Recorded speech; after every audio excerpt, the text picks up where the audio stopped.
Well, hello, good morning, and welcome to Golden Gate Center for Spiritual Living. I'm glad to see you managed to swim your way here today. Judy told me she washed her car yesterday, so you can blame her. We're having a nice bit of rainfall this morning. Welcome to those of you online as well.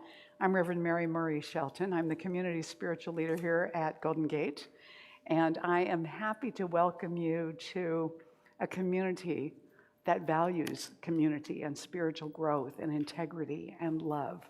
And you'll notice that our altar this morning has a lot of photos of bridges on it. So I'm going to be talking some about bridges today. And so I'll tell you more about that hopefully a little bit later on. But I want to let you know that this is the place to go deeper in your relationship with the divine. This is the place where it's safe to become aware of what those beliefs are in your life that are actually hanging you up rather than giving you more life. This is the place, and it's a safe place to do those things and discover those things. So welcome. If you're online, you're equally just as welcome to all of that. So please take a moment, if you're here with us this morning, to stand up and go and greet your neighbors. Introduce yourself. Welcome one another. Say hi to those you haven't seen in a while. And those of you online, give yourselves a hug this morning. Know that you are welcome here. You are a part of our community, and we're glad that you're with us. We'll be right back in just a second here.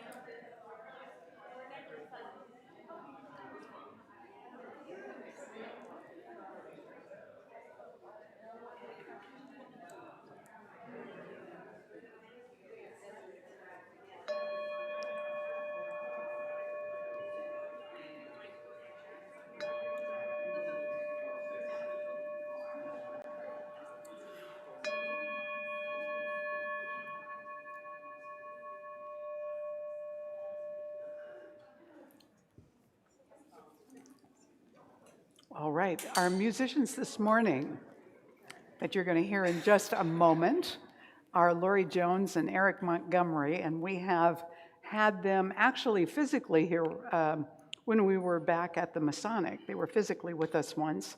They've been here online with us once before also. Lori is from the Pacific Northwest now, but originally from the Bay Area. And I'll just quote our last Leadership Council president for Centers for Spiritual Living, Dr. David Alexander, who said, "Lori has one of the most profound voices I've ever heard. It opens my heart. I feel expanded and opened up by the transformative power that moves through her." And Eric, who's also a musician, and they write music together, Eric is kind of a musicianal shaman. That's really his whole intention in doing music, is to bring miracles and healing into people's lives. And the two of them together founded Clean Energy for Good, which educates people about solar power and the benefits of using that. So they're kind of activists in that way. So I'm surprised they don't live in Marin County, actually, with all of that going on. But please stand for the opening song this morning with Lori and Eric. And this is, it repeats and it's pretty simple. So just join in. You can even let them sing it all the way through once until they start to repeat it, because they're going to do it several more times. So if you want to do that to get the hang of it, here you go.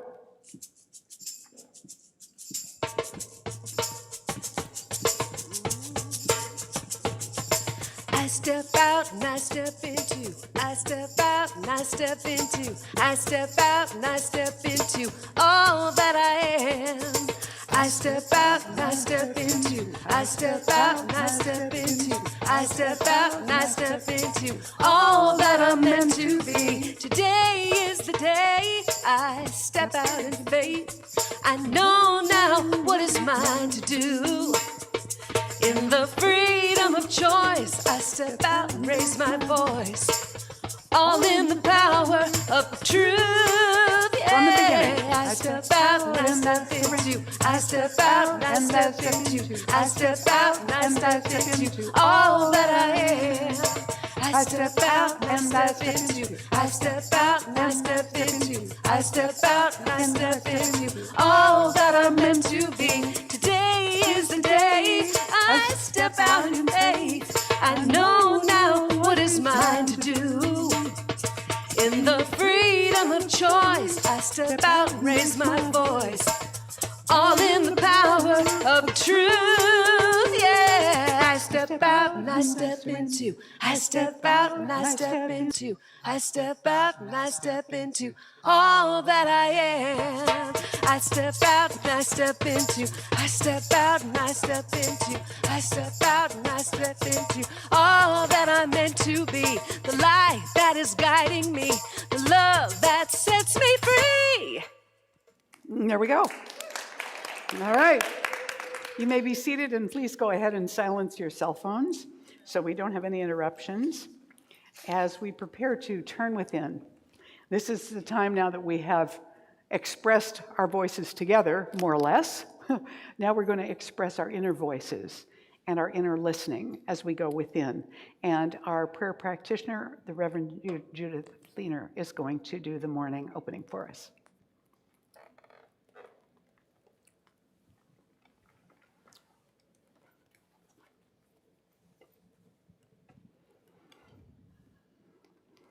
As we step into the stillness, into that center of our being, remembering that the divine is all there is. The light, the love, the power, the joy, the healing that I am is the divine, expressing from within to without, enabling the without to be centered within.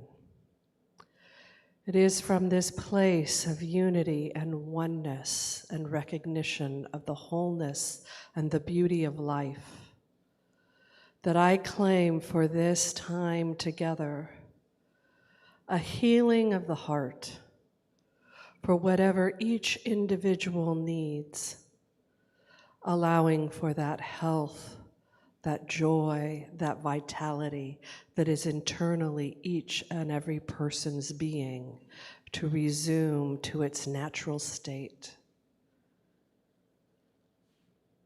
I know that when we know our personal boundaries, when we know what is safe and right for ourselves, we are then in a place to move out into the world and build bridges of love and consideration and light and joy.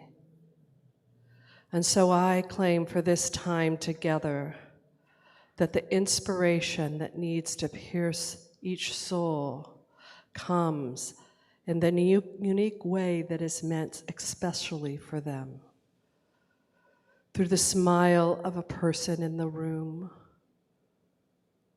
the click of the mouse as we're making a comment online,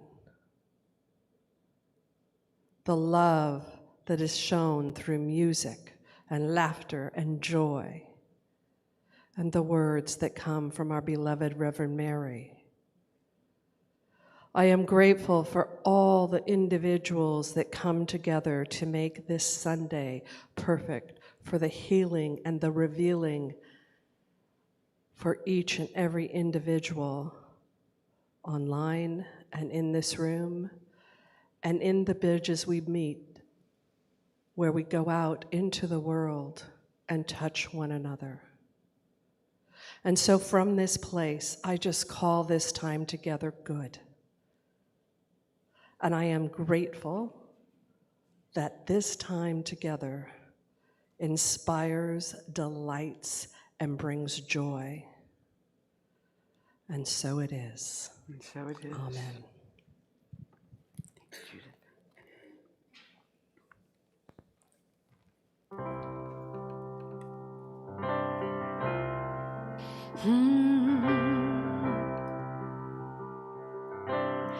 Yeah.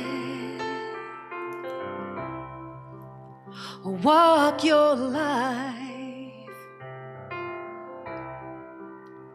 walk it proud,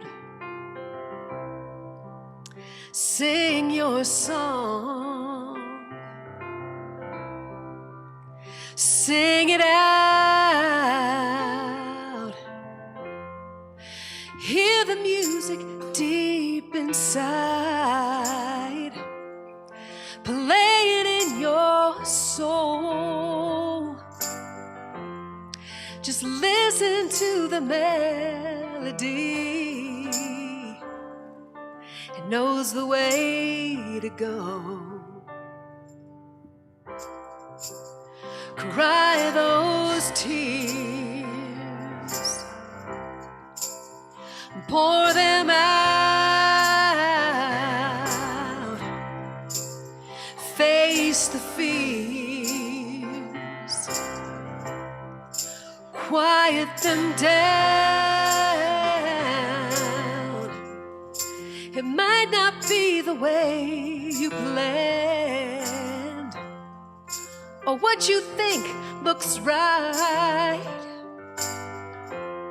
You gotta let your brave and faithful heart, let it take you through the night. Oh, walk your life, walk it free, heed the call, let it be, let it be, yeah, yeah, yeah, just let it be. You gotta hear that whisper deep, deep inside, just like a lover's voice. No matter what your life has been, oh, you get to make the choice, to make the choice to walk your life, yeah. Walk it now, live your truth, live your truth, live it proud, walk your life, yeah, live your life. Oh, love your life, 'cause it's your life, it's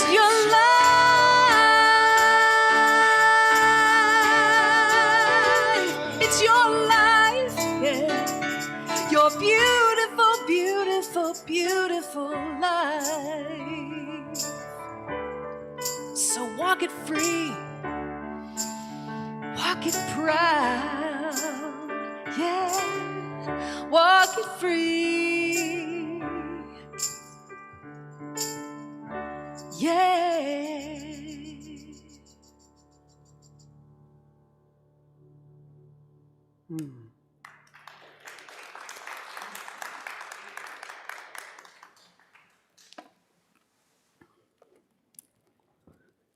All right, well, that gives us a little bit of encouragement to step into our year of living out loud.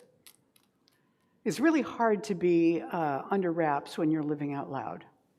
You know, people notice you. You make a noise. Sometimes it's inconvenient for other people. Sometimes it's inconvenient for you. Do you ever feel called to say something or do something where you don't really want to, but you feel like you must? Has that ever happened to you? And sometimes when I've taken those steps, I've realized later I've been rash. And maybe that wasn't exactly what I should have said or what I meant to do. This woman was walking along a beach out here in California, and she found a bottle in the sand, and she pulled the cork, and of course, a genie popped out. And the genie, though, said, "Okay, you got me. My wish is your command, blah, blah, blah. This is the 4th time this month for me, so you just get one wish. What is it? Quick. And the woman thought for a second, and she said, I've always wanted to go to Hawaii, but I'm afraid to fly. Build me a bridge from the West Coast to Hawaii so I can drive there. And Jeannie said, are you crazy? Do you understand what you're asking? Do you know how much concrete and steel would be required for that project? How would the pillars even reach the bottom of the Pacific Ocean? No, it's out of the question. Think of another wish. So she thought again, and then her face brightened up and she said, I've got it. I've never had a truly satisfying relationship with a man. Make me a man who understands me. Why sometimes I want to be held and other times I want to be alone.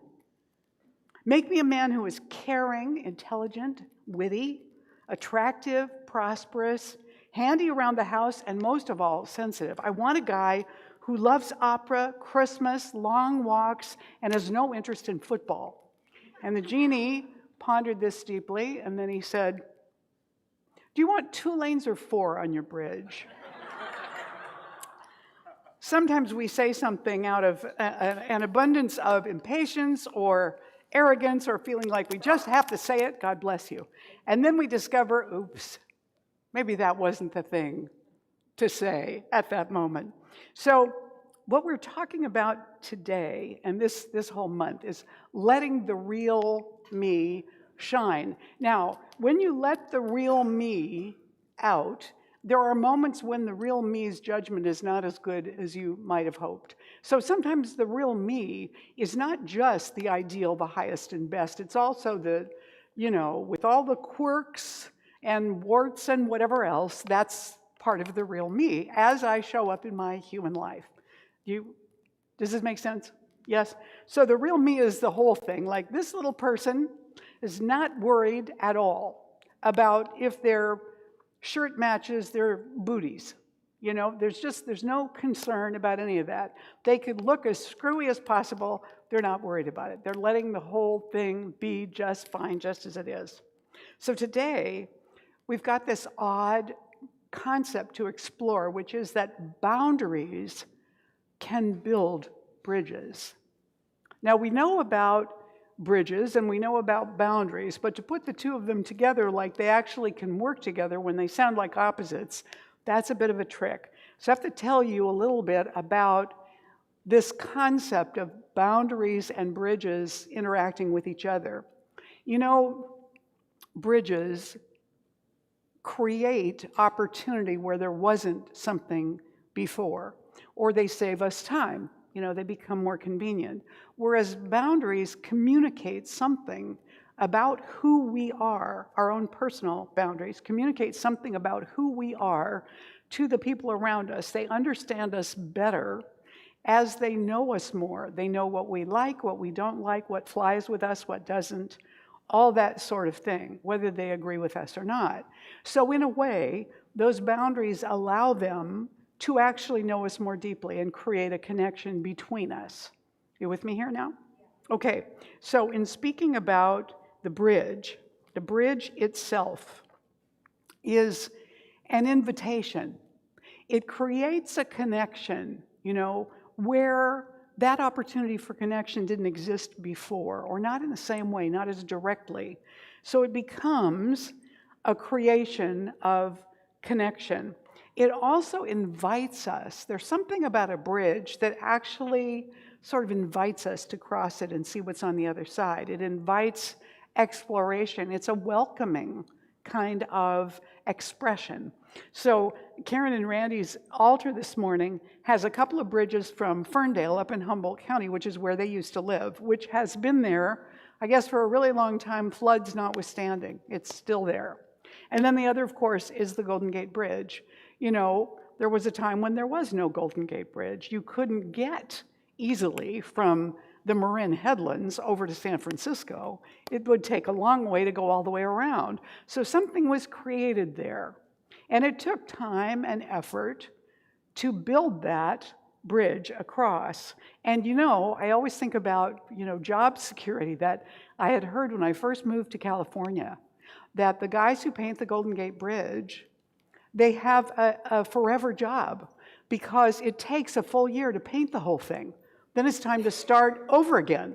So they just keep painting the bridge and paint.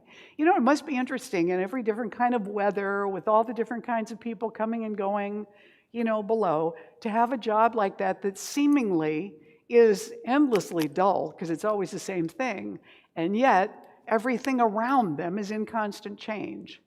And it is because they maintain it that we have that ongoing connection that's available to us, that we can actually get over to San Francisco easily by driving, right? So the bridge gives us those two things. David Brooks wrote in The Second Mountain, on the surface of our lives, most of us build a hard shell, which is designed to cover fear and insecurity and win approval and success. When you get down to the core of yourself, you find a different, more primeval country. And in it, a deep yearning to care and connect. So sometimes the harder our shell or boundary appears to be, the more we hunger for connection. How many of you have seen the movie The Whale? Oh, not very many of you. Wow. Well, let me just say, the hero of the story, the protagonist, is one who has been hiding himself at a phenomenal way for a very long time. And his desire to connect is painfully apparent in the movie. It's exquisitely done. It's not an easy movie, but it's exquisitely done. And that's so obvious, that desire, that hunger for that connection. Nikos Kazantzakis, who wrote The Last Temptation of Christ, that book, said this: true teachers are those who use themselves as bridges over which they invite students to cross, and then, having facilitated their crossing, joyfully collapse, encouraging them to create their own bridge back and forth, now that they've learned how to cross over. So we have this blessing in having the ability to construct a bridge that connects us. Sometimes our connections with other people need to be repaired. We have a bridge that is in disrepair, a relationship where communication has gone wrong or astray, or there's been offense, intentional or unintentional, or hurt, and we've lost track of our bridge to one another. And someone has to make a choice to be the first to start to rebuild that bridge or repair it. Sometimes both people begin at the same time, but usually one makes a choice. Or that broken bridge can become now a boundary or a wall between those two people. That whatever that was has become insurmountable between them, and there is no longer a connection.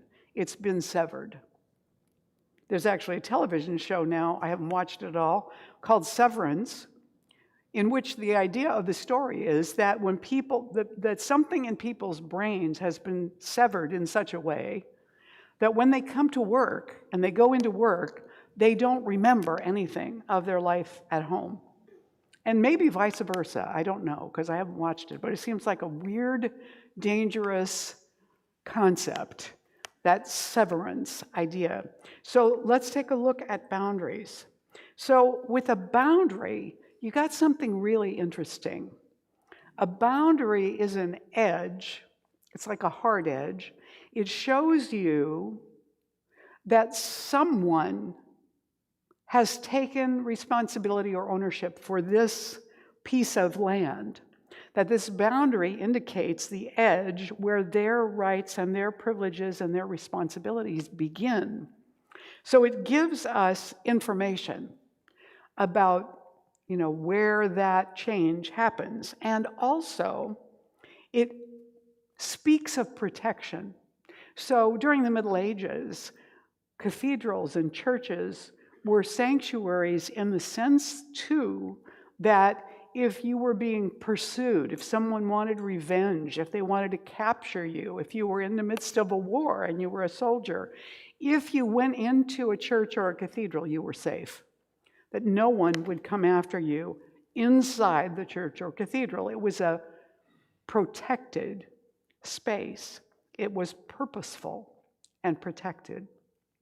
So with boundaries, we recognize that something is being communicated to us, that there is someone who has stewardship over this space. It's theirs.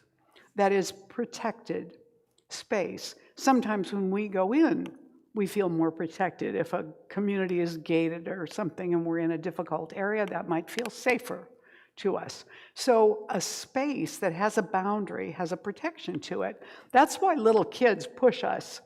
They push their parents especially. They want to know where the edges are, because without those edges, they don't feel safe.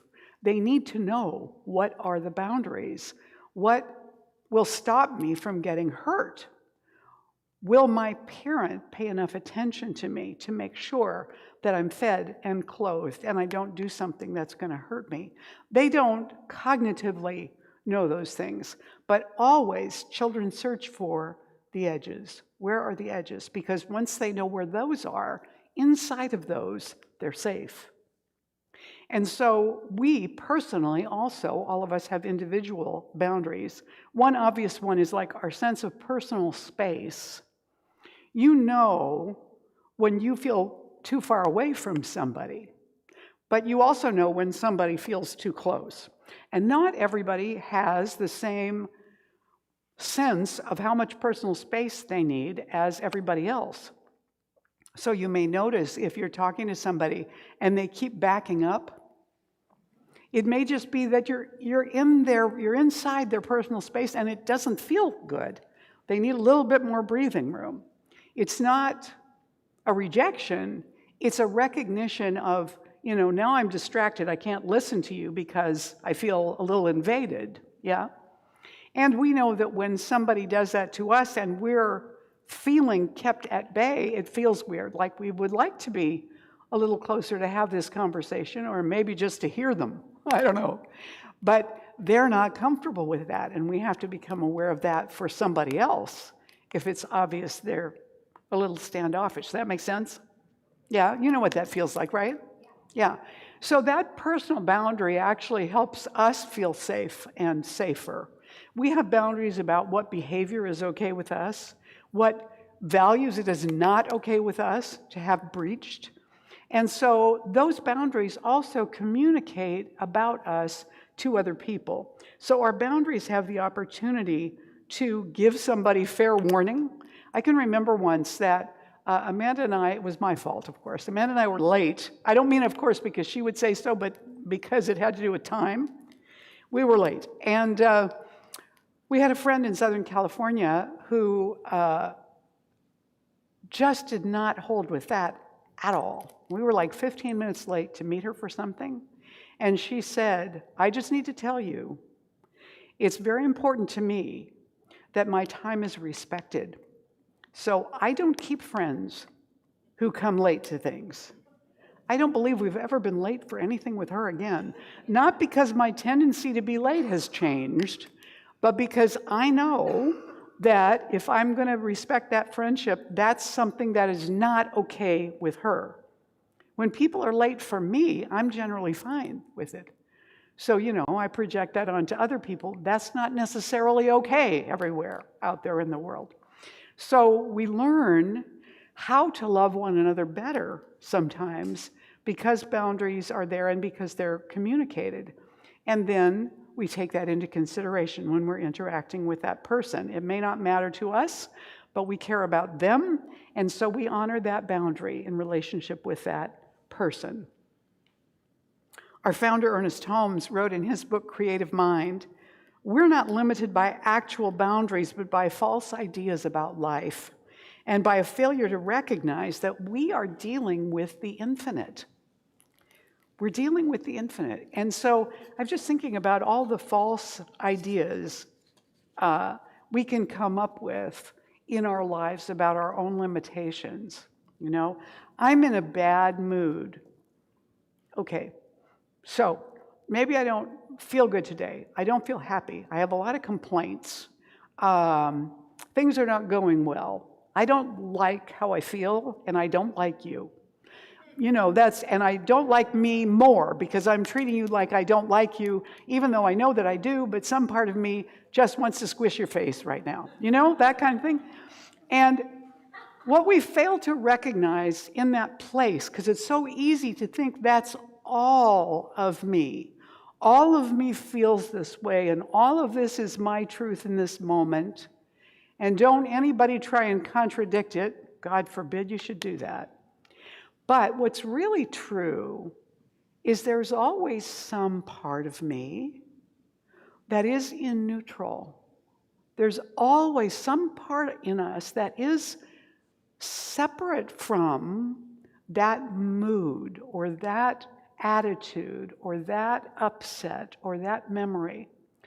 And if we could just learn that, not just as a concept, but as a practice, we could discover, I think, that no matter how bad we think we feel or how bad we're thinking our mood is, if we could recognize that that's really not all of us. That's something that we took on in this physical human experience. This particular mindset, this particular personality, this particular body. But that's not all that we are. That's not all that I am. There's something more. There's something other that is not affected by any of that stuff. Now, it feels so real and so huge that we can get completely absorbed in the belief that that's the truth, capital T. And yet, if it's true what we believe, that God is all there is, and God is omnipresent and omnipotent, not to mention omniscient, then that means that right where we are, that infinite, unflappable wholeness is. And no matter what our mood is, no matter what problems we have, no matter what hot water we've gotten ourselves into, that is the truth of the essence of who we are. And all the rest of it, eventually, we're going to leave it all behind. We're going to step right out of it, like we unzipped a coat and stepped out. And imagine if you step out of all your physical issues, if you step out of all your personality issues, or all your mood issues, or all your odd ideas issues, what fresh air that must feel like when you step out. I'm thinking that there is an invitation in the universe out there for us to take temporary little vacations from ourselves by remembering that we are more than we think we are, that we're not limited to that, and to see if we can't find a way into that center that is not affected by any of those stories. What is that place? It must be there. Sometimes I come in on a Sunday and I feel like I'm so disorganized, I don't know what I'm doing. I'm going to stand up and give this talk and I hope it makes sense because I'm not sure what it means. And I can remember once in Santa Rosa and we had a huge crowd and I had a day like that. And it was a day that Reverend Lloyd came. And at that time, I didn't know him well and he was like, Reverend Lloyd, right? And he was out there with a friend in the Sunday service, and I just thought, oh no, not today. So I did my talk, and I'm out in the lobby in the hello line, and Lloyd comes up to me and says, thank you, that was great. That was so helpful to me today. And I said, oh, Lloyd, why do you always come on a day when I feel like a slug? And the truth is that what that told me was that I could feel like a slug, and the infinite could still find a way to work through me, just because I was willing to stand there and open my mouth. At least that's how I think about it now. So on those days when I feel like, oh my God, I have nothing useful to say, then I just have to let go and say, okay, I know that the infinite has the ability to get through this, to express whatever needs to be expressed for the people who are there, even if I don't feel it and don't know it and don't get it myself. And isn't that good news? Not just if you happen to be sitting here, but in a general way, isn't that good news for all of us? That whatever we're here to do, God can work through us to do it well, even when we feel like we don't know what the heck we're doing. Does this make sense? And it's a great idea to have because it allows you to let go and do your best and give the rest of it to God. I can't take full responsibility for it today because I don't know who I am, but I know who you are, and so here, please help me do what I need to do. Yeah? Ken Wilber wrote in No Boundary, which is just one of my favorite books.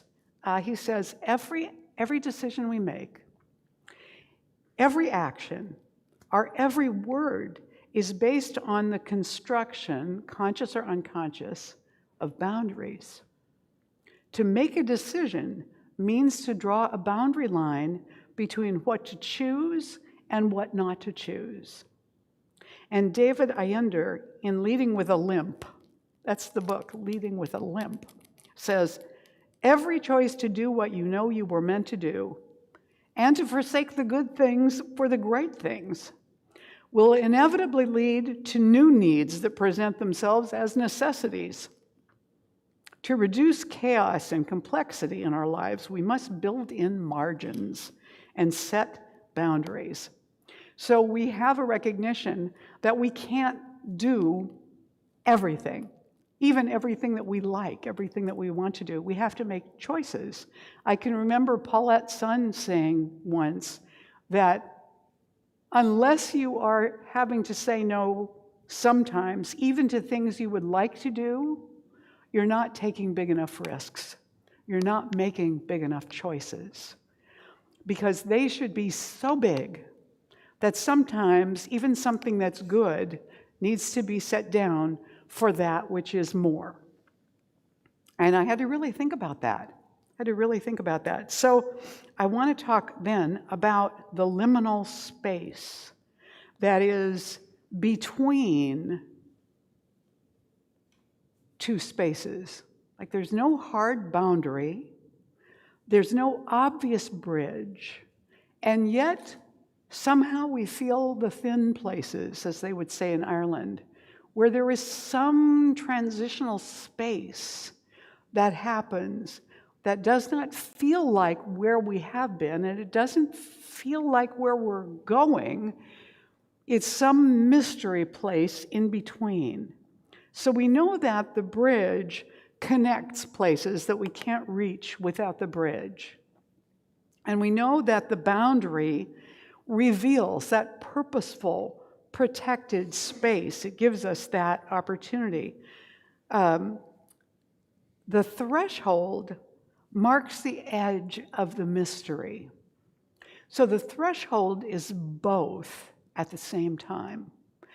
The threshold is, for example, in this picture of Sedona, where there's such contrast in the colors between the cloudy sky, the red rocks, the green trees, and the beige of the sand that's there. We look at those differences, and if you're on Bell Mountain in Sedona, looking out over the canyon, you can almost feel it. Like there is a place at the edge of those red rocks that steps off into this vastness. There is a liminal space at the edge where the difference can be felt. If you stand on the shore and you're at the edge of the ocean, isn't there something that always makes you want to go and stick your feet in it? There is a moving transition between the energy of the sand and the energy of the water that sparkles and moves and invites us to discover what it is. Joseph Campbell said, thresholds are entrances to zones of magnified power. They're entrances to zones of magnified power. So when we're in that liminal, intuitive kind of space, physically or within ourselves, we're in a transitional place where we're invited into something we haven't encountered yet. We're invited to cross the bridge, essentially, to move past this permeable boundary, or perhaps move through it into something else that's inviting us onward. And Ernest Holmes said, the doorway to the absolute stands open at the center of our intuitive perception. The doorway of the absolute. It's that liminal place. It's an invitation to come through and go deeper and find out more. Now, I think that every day is a liminal space. It's a threshold into something new. Not one single day of our lives has been exactly the same as any other day. What keeps us sane is the things that do stay the same. I mean, have you seen Everything Everywhere All at Once? Yeah, if you want to be confused, go. Because it really is all about things changing so fast you can't tell where you are or what's going on or who's doing what to who or which one is that now, or, you know. And so if things were not consistent, it would be very confusing to live in a world where everything was like that all the time. So we take comfort and shelter and sanctuary in the things that do repeat themselves. But the danger is that we fail to notice that there are invitations in the day that are different from any other day. We get to say yes or no to them. There are thresholds of being where we can make a new choice, an unfamiliar choice, a different choice, or we can remember something that worked once a long time ago that we want to bring forward into now. We're crossing over in a different sort of way when we do that. And I'll conclude with this. John O'Donohue wrote these things about the threshold. He said, a threshold is not a simple boundary. It is a frontier that divides two different territories, rhythms, and atmospheres. And then he writes this, a threshold crossing looms. At any time, you can ask yourself, at what threshold am I now standing? At this time in my life, what am I leaving? Where am I about to enter? What is preventing me from crossing my next threshold? What gift would enable me to do it? What gift would enable you to have the curiosity, the courage, the willingness to cross the threshold that you've been reluctant to cross, but that has been inviting you to come across? Let's know together that there is such a gift, at least one right now, for every one of us, that would give us those qualities that would enable us to cross that threshold now. So let's take that into prayer with us right now. So I invite you to just turn within with me.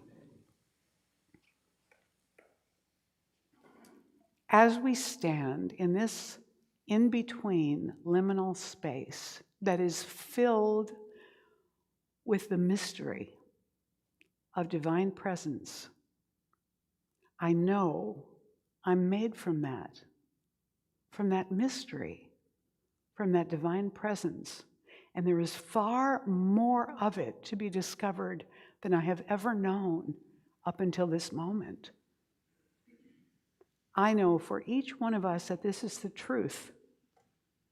And as we step forward individually and in groups and as one, we open into this vast mystery and invite the more that is yet to be revealed, the more that is yet to be within us, the more that is yet to be in the depths of spiritual consciousness within us.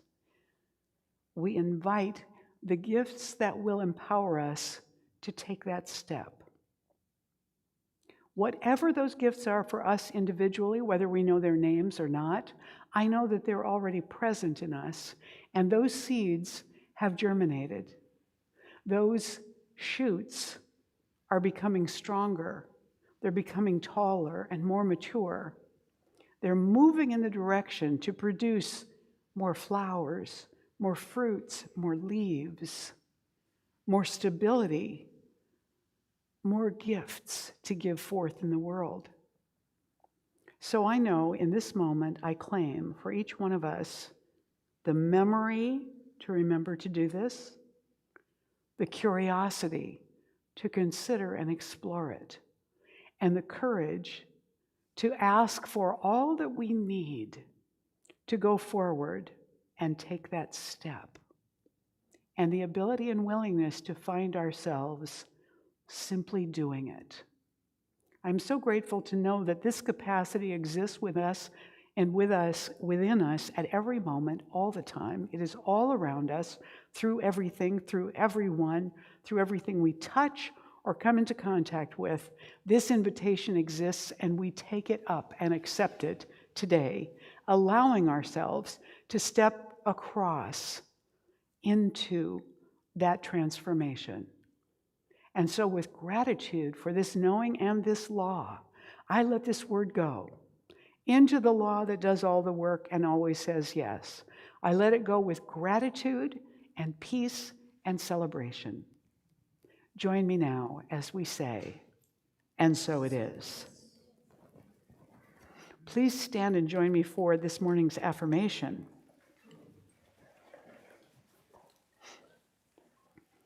All people have boundaries. I choose to keep mine healthy. I respect the boundaries of all other people, and I communicate mine with kindness and compassion. And so it is. Yes, you may be seated. I'm going to invite the ushers to come forward this morning to prepare and receive the offering. And the offering arises out of the abundance that we have had entrusted to us from the universe. So at any time, not just on Sunday, but at any time you want to give to Golden Gate or anywhere else, do it. Look at that abundance that's been entrusted to you, make a conscious choice, and bless that gift. It doesn't matter if you're at Nordstrom or Big Al's Sporting Goods or paying your utility bills. Bless what you send forth. If you have it set up to be paid automatically, bless your bank. Bless the automation and the technology. Bless the fact that we can text a donation. Good Lord, who ever heard of such a thing? Isn't it amazing? Isn't it magic? And we do it every day like it's nothing now.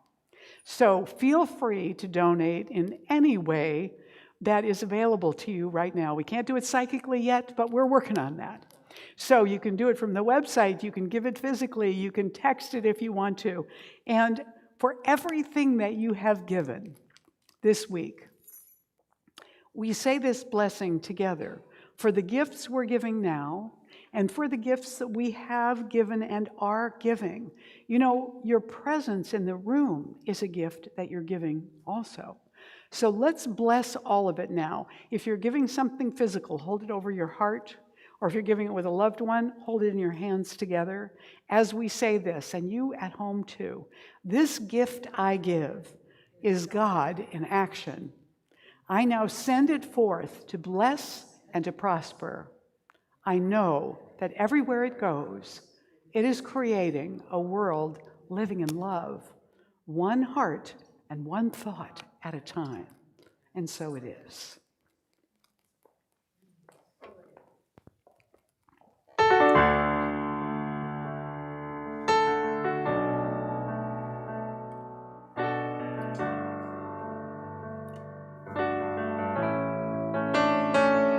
In these mighty precious days, we lift our heads above the haze, knowing we were made for these times, rising up to light the sky. In these mighty precious days, we are the ones to lead the way. The map is written on our hearts. Hand in hand we make this start these days.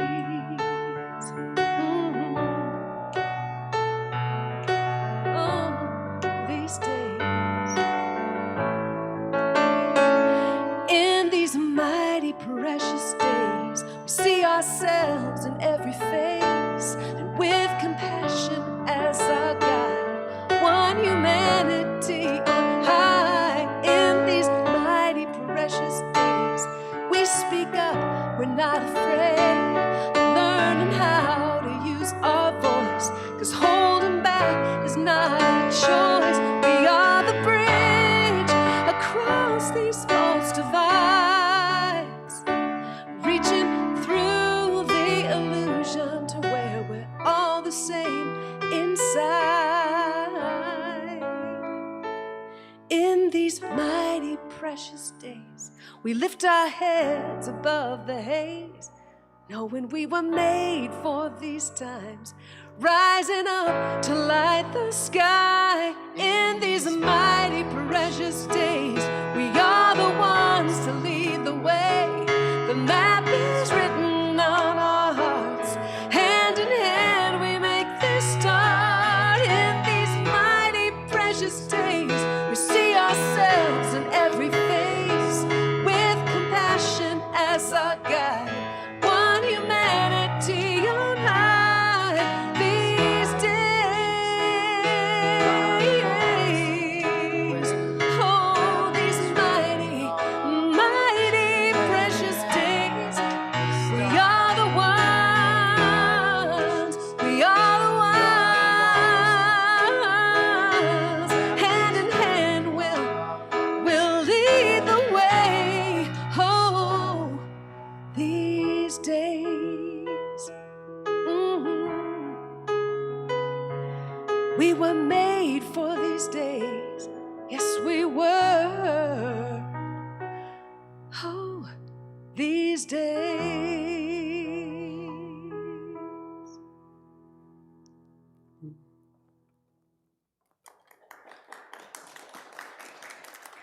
Thank you, Lori and Eric.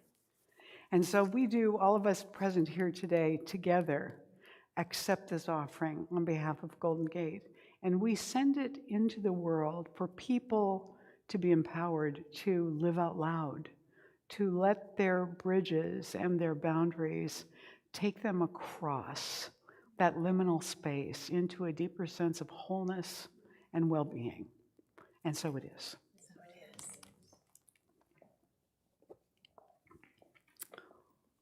All right. If you're here with us for the first time, you probably don't know the drill already. There is a welcome table right back there with all sorts of stuff for you to pick up and take with you, including a welcome packet. Where's the blue card?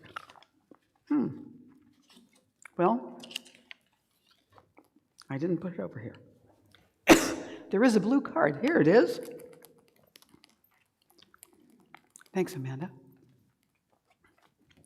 says welcome right on it. Fill it out, turn it in to Amanda back there. She's going to give you a little book called Nourishing Thoughts. Our thank you for you being here and our invitation for you to come back often. So I invite you to do that.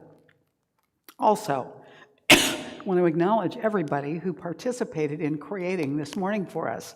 These folks, let's give them all a hand.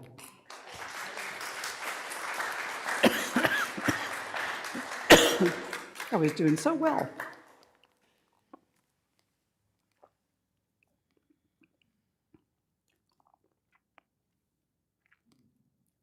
Read it while I cough.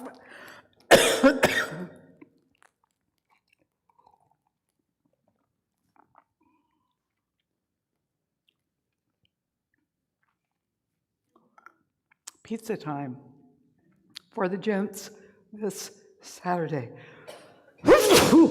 Goodness sakes. I don't even have anything. Yeah, thank you, Marilyn.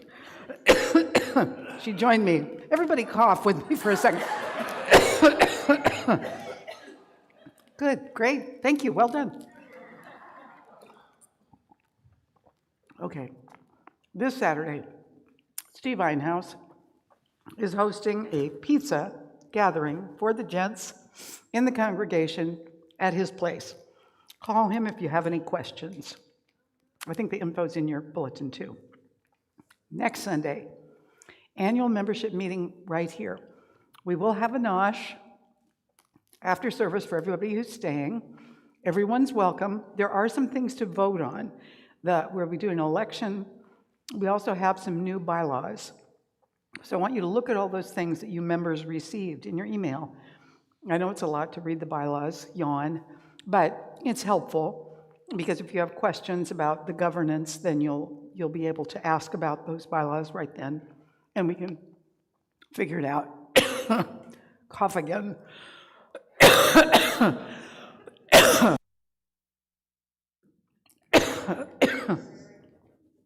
I even have a cough drop in my mouth. It's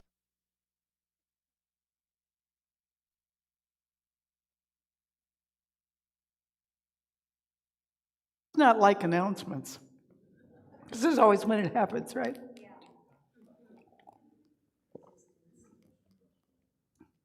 Whatever you said is true. I'm going to be teaching foundations class.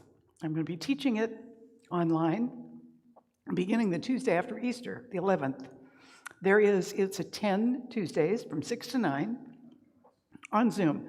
You can sign up at the back table, this back table, if you're interested in taking the class, or you can register right from the website. Go to the classes events tab, go to the calendar, click on the class, and it'll take you to the page that gives you the info and a place to link up to register for the class. And you want to be registered because you need the book, you need the student workbook, you need the Zoom link, otherwise you can't do it.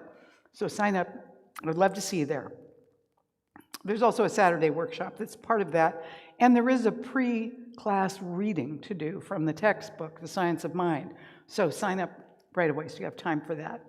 Also, Marilyn is here. She's going to be doing Quick Start coming up the Sunday after Easter.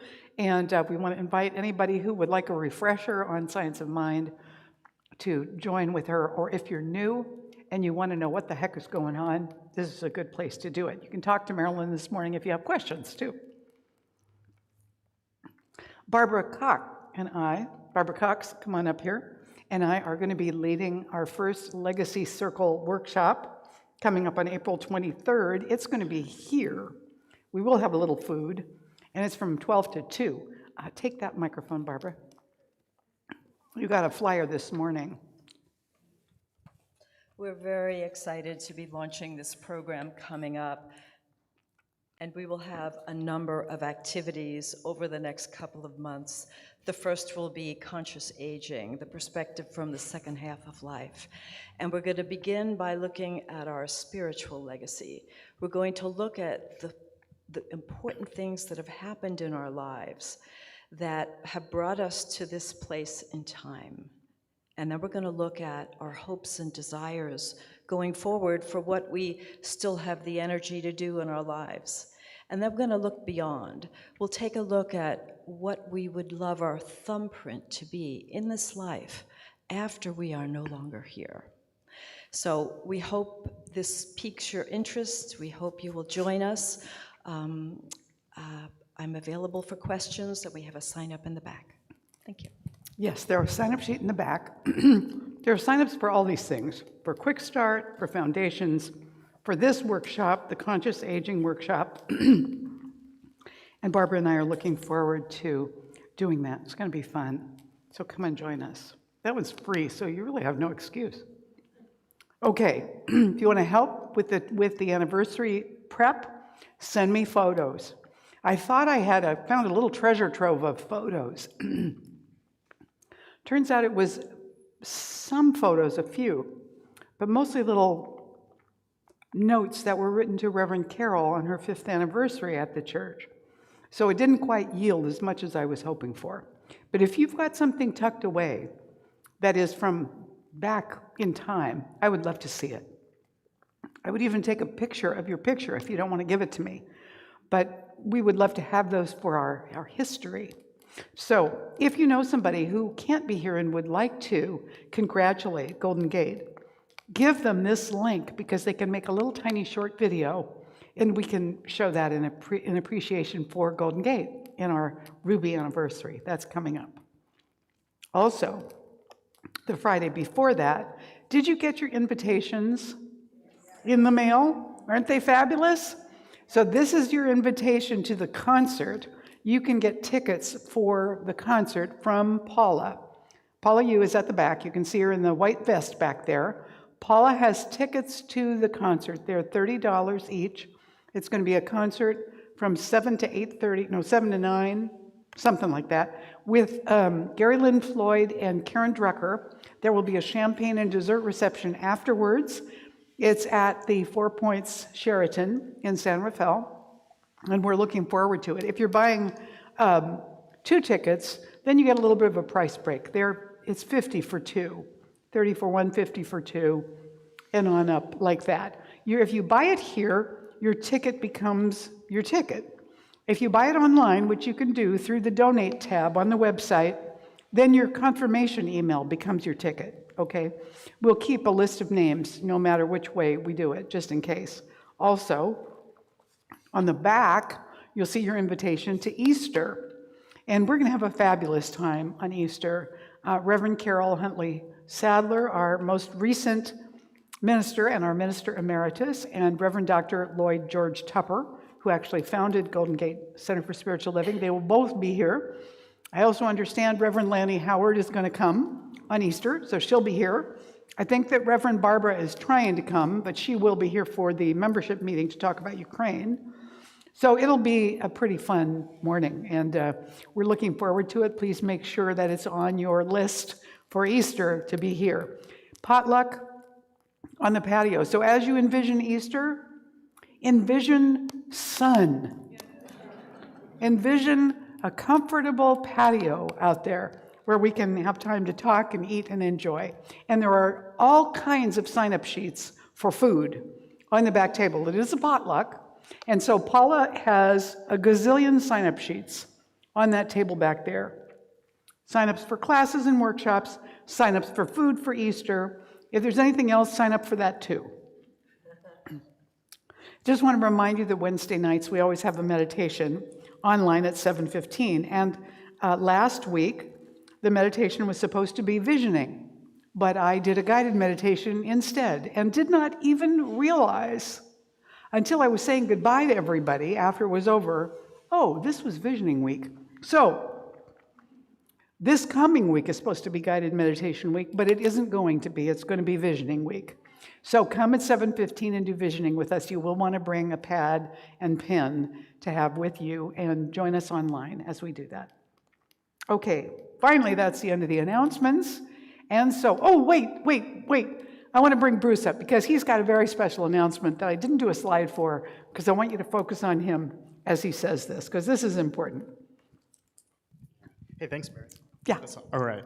So I don't know if you're like me, but ever since I've been a little kid, I have loved to sing, and I've loved to be in choirs. I have been in them all my life. So I've been saying since I got here that I want to start a choir.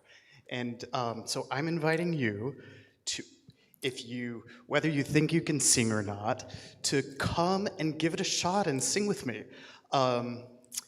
There's something about it that's like, for me, that's like being a part of something bigger than myself, that the music somehow just comes through me, and it's so much more than performing. It's like getting to be a part of something so magical. So that's what I'm interested in creating here. So if you're interested, right now I'm planning on having choir practices right after service. We've got this space until 12:30. We have a little keyboard here that belongs to Golden Gate Center for Spiritual Living.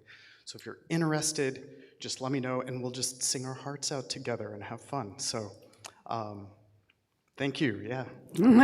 Thanks, Bruce.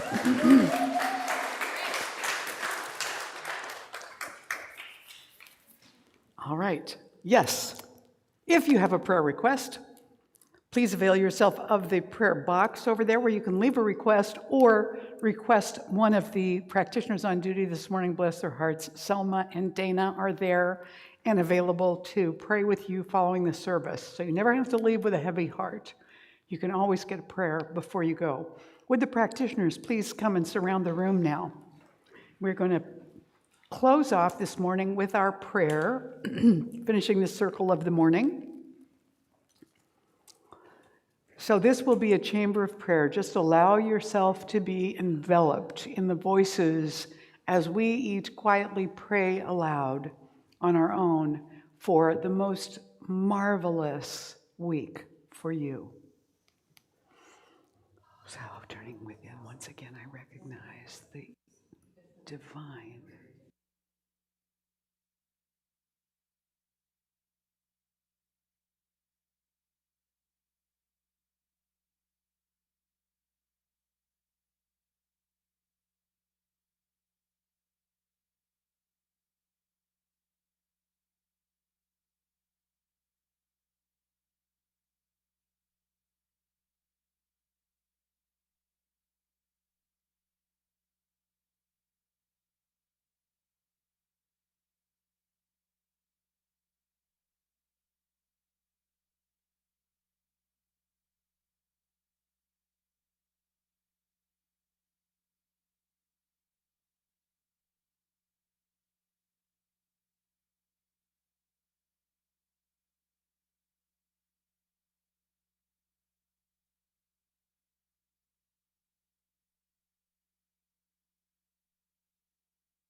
And so it is. Please stand and join us for the benediction and the closing song. So we say this as one voice together. I now walk so that whoever walks beside me dwells in the presence of God. And whoever places a hand in mine is lifted. And whoever thinks of me is illumined with God consciousness. For spirit and all people and I are one eternally. And so it is. And so, of course, in this moment, my device stopped. William, will you just lean over and click the down arrow? Wait, it came back. Let's see. Let's see if it'll work. Hello? Go ahead.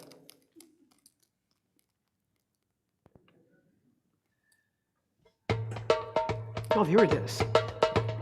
It's called One Life. There is only one life. There is only God's life. And that life is my life now. That life is my life now. My life now.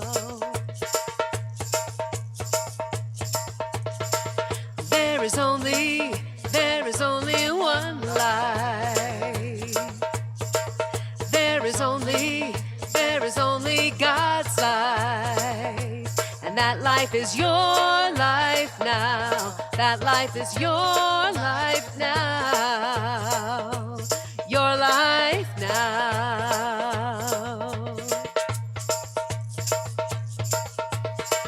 There is only one life. There is only God's life. And that life is our life now. That life is our life now. Our life now.